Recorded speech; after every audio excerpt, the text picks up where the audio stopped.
Assalamualaikum warahmatullahi wabarakatuh. Perkenalkan, saya Dr. Abdullah Hamdi, Kepala Puskesmas Jatirogo, Kabupaten Tuban. Dengan ini mengucapkan terima kasih kepada Fakultas Kedokteran Universitas Hang Tuah Surabaya atas pengabdian kepada masyarakat dengan telemedicine sebagai metode alternatif dokter pada fasilitas kesehatan DTPK dalam pemeriksaan jenazah, deteksi dini, faktor risiko, dan edukasi kesehatan. Terima kasih. Wassalamualaikum warahmatullahi wabarakatuh.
Yang saya hormati pula Ketua Perhimpunan Dokter Forensik Jawa Timur, Dr. Nabil, spesialis forensik.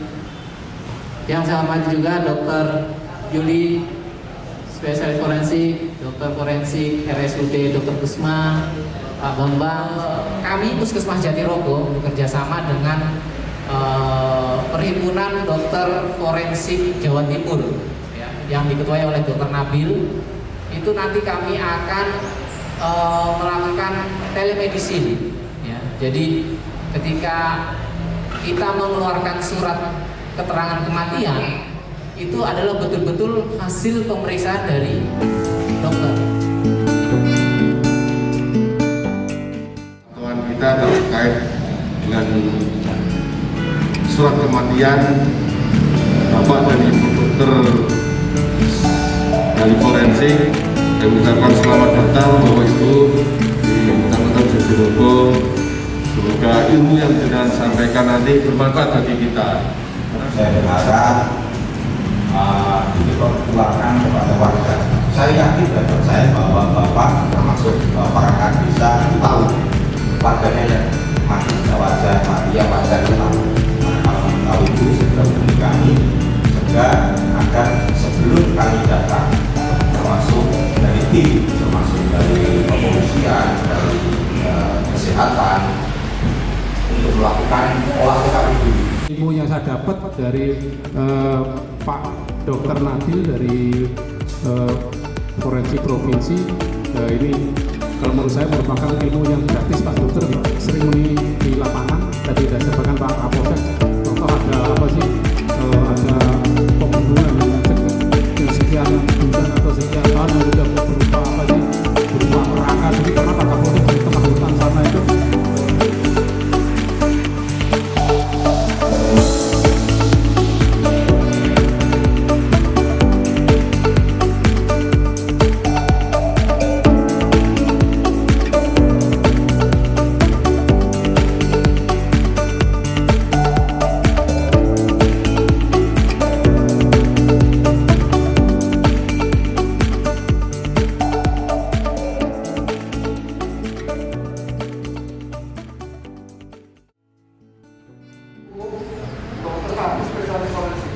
orang kalau sudah meninggal maka dia harus dikeluarkan dari kakak, betul ya?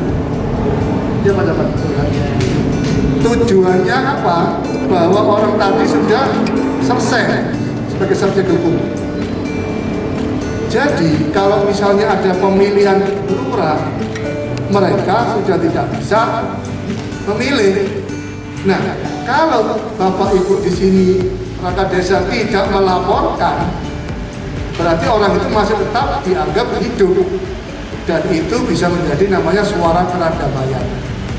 Itu yang menjadi permasalahan di negara ini yang pelan-pelan akan kita perbaiki.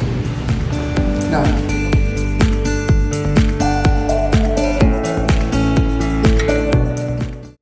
negara itu adalah KTP atau KK, itu harus diingat. SIM masih belum, KTP atau KK. Right?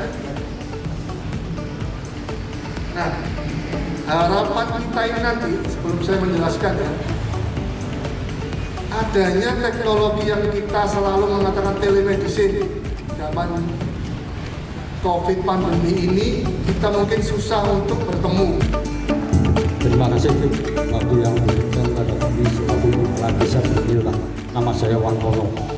Di desa itu kalau sudah meninggal biasanya tidak ada yang lapor.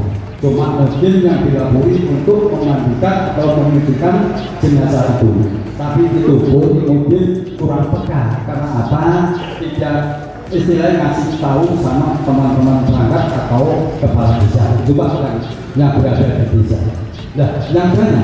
Otomatis kalau kematian di desa itu memang kira-kira kalau sakit biasa atau sakitnya itu atau matinya tidaknya agak wajar.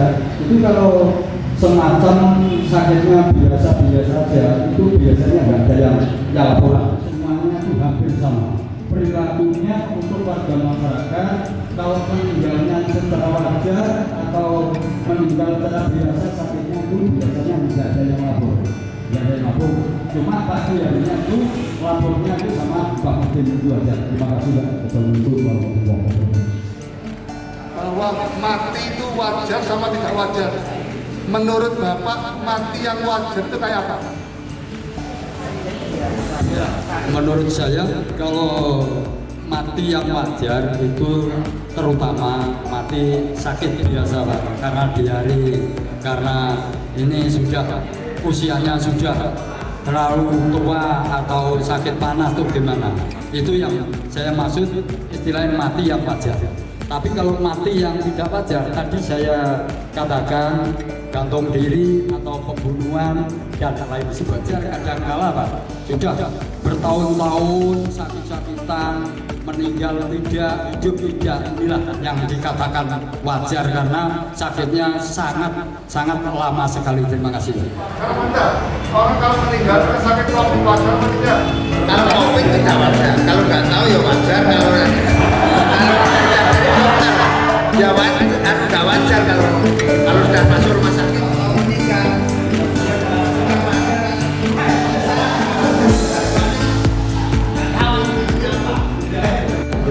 Menurut saya bisa dikatakan wajar ketika keluarga ini tahu bahwa yang meninggal ini mati mendadak meninggal mak betul.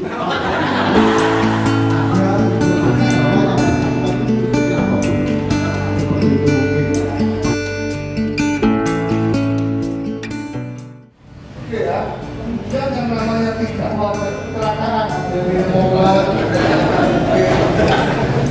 khusus kalau misalnya gantung diri. Kenapa di kedokteran forensik itu tidak boleh untuk dilepas dari gantungannya? Karena nanti bapak polisi bisa tahu gantungnya itu jelasnya itu Pak, dia itu dibunuh atau bunuh diri apa? Nah kalau sudah dilepas, kesulitan bapak polisi, juga dokternya juga. Jadi kalau setelah kepolisian datang, pasti akan memanggil dokter, dipastikan ini bunuh diri atau pembunuhan, dan harus dilakukan keluarga.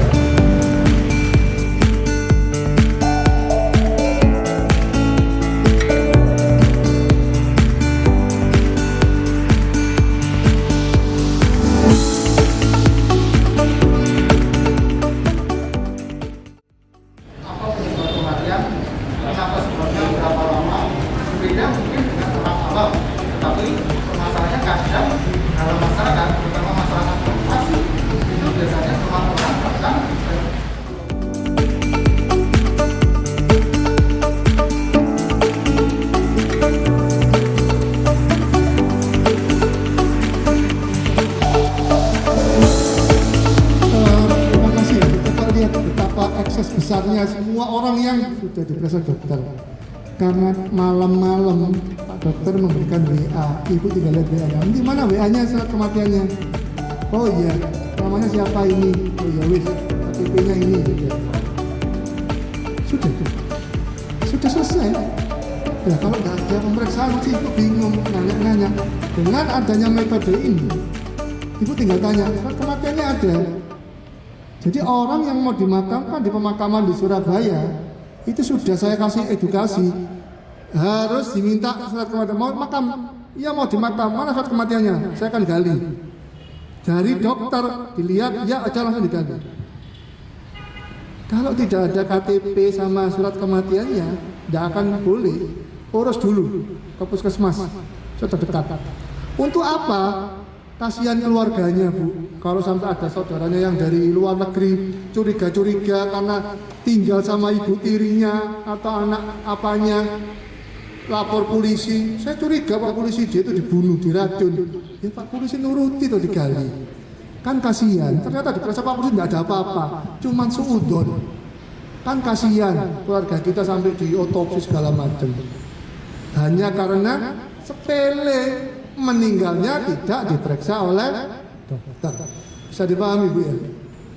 Kalau misalnya ini sudah terlaksana, mungkin ada uji coba 6 bulan, bisa selanjutnya nanti akan kita uji cobakan ke seluruh Indonesia nanti pelan-pelan ya. Jawa Timur. Saya kira itu sangat mudah sekali, sangat gampang lah. Tapi ini harus konsumen dari pemerintahan pusat. Kalau pemerintahan pusat sudah menekankan bahwa cara kematiannya ditekan harus seperti ini caranya, mungkin masyarakat nggak bakal komplain, tetap mengikuti alur dari pemerintahan. Tapi kalau ini kira-kira dari pemerintahan pusat belum menentukan sejelasnya atau belum menentukan kepastiannya, aturannya kalau ada kematian harus seperti ini saya kira masih sulit dipahami Pak Dokter ya, masih sulit dipahami. Nanti kalau sudah pemerintah ngasih surat edaran kira-kira ke provinsi, ke kabupaten, ke kecamatan, bahkan sampai ke desa-desa, mungkin itu sangat mudah ditanggapi atau dipahami. Terima kasih. Wassalamualaikum warahmatullahi wabarakatuh. Hanya mungkin belum diturunkan sampai ke kabupaten atau sampai ke tingkat desa. Kalau di kota-kota besar seperti yang diceritakan Dokter Nabil, itu sudah berjalan. Setiap warga masyarakat yang meninggal harus memiliki surat keterangan kematian dari dokter. Kalau tidak ada itu, pemakaman umum itu nggak mau menerima. Itu di kota besar ya.